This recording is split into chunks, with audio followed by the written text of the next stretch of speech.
요한계시록 21장 1절부터 4절 말씀입니다. 또 내가 새 하늘과 새 땅을 보니 처음 하늘과 처음 땅이 없어졌고 바다도 다시 있지 않더라. 또 내가 보매 거룩한 성읍의 상이 하늘에서 내려오니 주를 준비한 천부와 남들과 하여 들려하는 사람과 내가 들으니 보좌에서 큰 음성이 나서 이르되 보라, 하나님의 장막이 사람들과 함께 있음에 하나님이 그들과 함께 계시리니 그들은 하나님의 백성이 되고 하나님은 친히 그들과 함께 계셔서 모든 눈물을 그 눈에서 닦아주시니 다시는 사망이 없고 애통하는 것이나 곡하는 것이나 아픈 것이 다시 있지 아니하리니 처음 것들이 다 지나갔음이로라.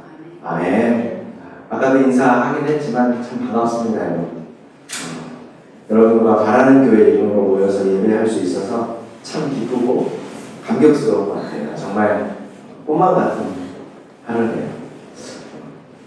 요즘 참 안타깝게도 정치라는 말이 좀 혐오스럽게 다가오는 야만의 시대에 우리가 살아가고 있는데 정치인들은 철저히 명분에 따라 움직이죠.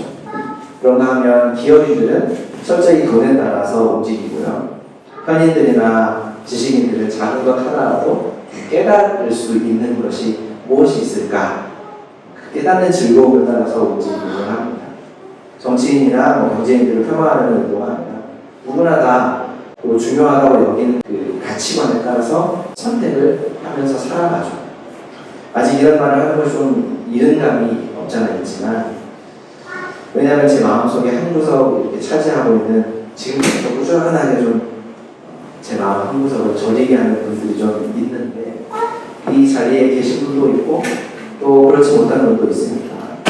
저마다 다 사정이 있기 때문에, 그리고 웬만큼 제가 다 알고 있어서 지금 여기 볼 수 없는 분들도 있고 또 외국에 나가 있는 분도 있고 이러다 보니까 함께 하지 못한 것 같아요.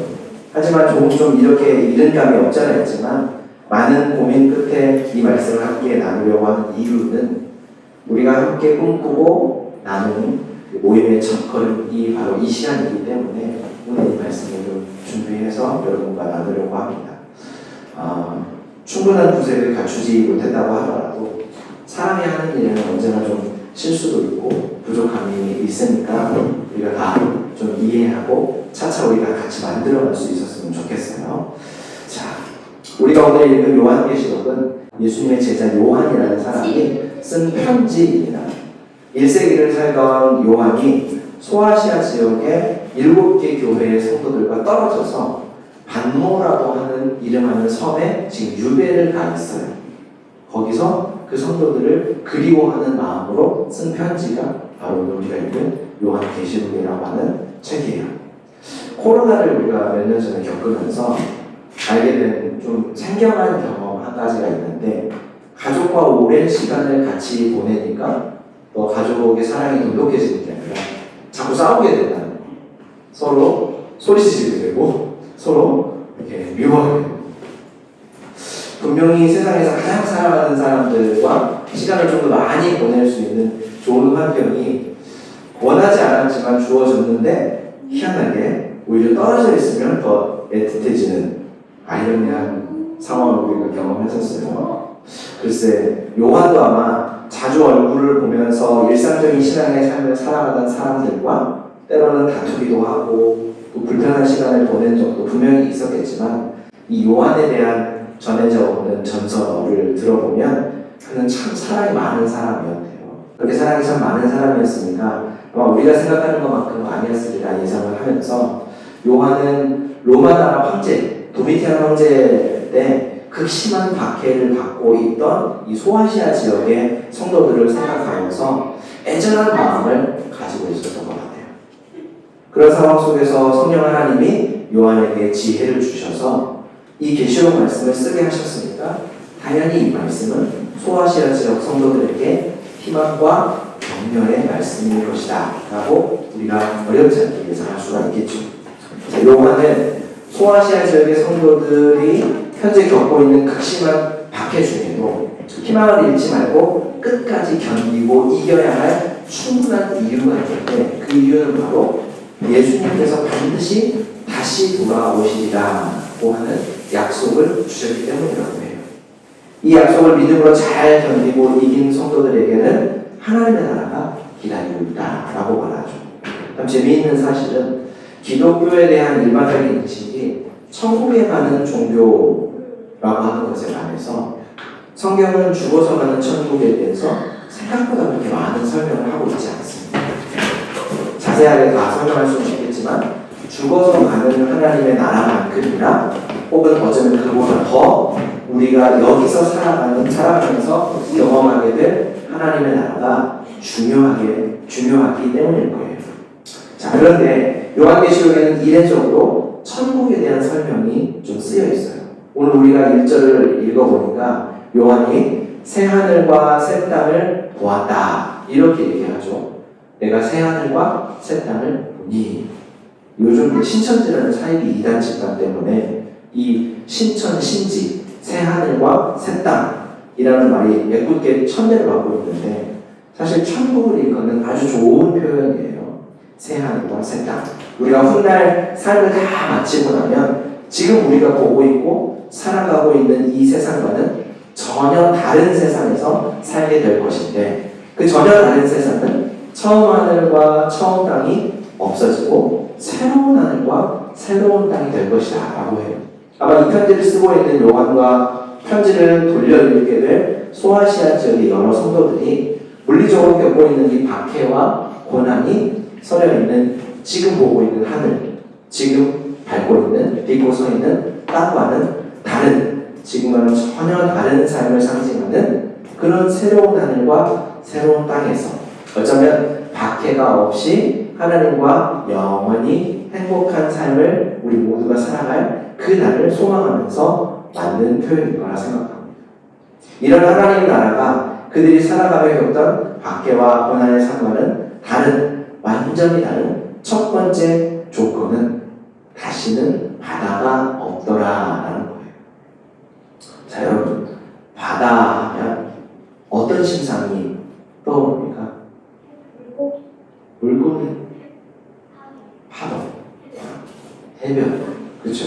우리가 도시에서 막 바쁘게 힘들게 막 살다 보면 여름에 바닷가로 놀러 가서 물놀이도 하고 시원하게 수박도 먹으면서 물놀이 할까 생각하면 좀 뭐랄까요, 마음의 쉼을 얻고 즐거움을 얻는 것을 생각하겠죠. 근데 우리 아까 도아가 얘기했던 것처럼 예로부터 바다는 예견할 수 없는 불안함을 상징하는 거였어요. 사랑하는 사람을 만나볼 수 없도록 사람과 사람 사이에 놓인 한계, 또 망망대해 이런 말에서 느낄 수 있는 것처럼 적막함, 막막함, 그리고 우울감 이런 것들을 느끼게 하는 게 사실이에요. 그래서 성경을 미시로 한 오래된 기록물들은 바다가 죽음을 상징하기도 했습니다. 자, 그렇다면 요한이 바다가 다시는 바다가 없더라 라고 하는 말을 했는데 이 말의 뜻은 반모섬에 갇혀서 사랑하는 성도들과 만날 수 없는 상황에 바다는 요한과 성도들을 갈라놓는 장애물과도 같았고, 그리고 이대로 박해 속에서 끝나버릴 것만 같아서 느껴지는 죽음을 상징하는 것이 분명했던 거예요. 그런데 하나님의 나라에는 그런 바다가 없더라는 거예요.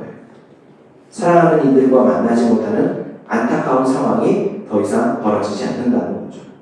힘들고 어려운 박해의 시대를 살고 있지만 그래도 같이 있어서 함께 당하는 어려움이라면, 같이 어려움을 당하고 있다면 그래도 좀 마음은 편할 텐데, 요한은 반모섬에서 유배를 갔기 때문에 육체적으로는 덜 고통스러울지 모르지만 박해로 말할 수 없는 어려움을 겪고 있을 남겨져 있는 성도들을 생각하니 마음이 그곳에서 무너져 내리는 것만 같았다는 거죠. 그런데 천국에는 그런 안타까운 상황이 지속되지 않을 거라고 하니까 얼마나 좋은 일이겠어요. 그렇죠? 또 요한이 말하는 바다는 죽음을 상징하는 말이기도 한다고 했죠. 박해 중에 신앙을 지키기 위해서 목숨을 잃은 성도들도 있었을 것이고, 또 그들의 서름과 남겨진 이들의 고통과 슬픔은 말로 다 할 수 없었겠죠. 그런데 하나님의 나라에는 이런 죽음이 다시 없다고 하니까 얼마나 박해 중에 있고 또 사랑하는 성도를 잃었던 사람들의 마음에 위로와 격려가 되었겠어요.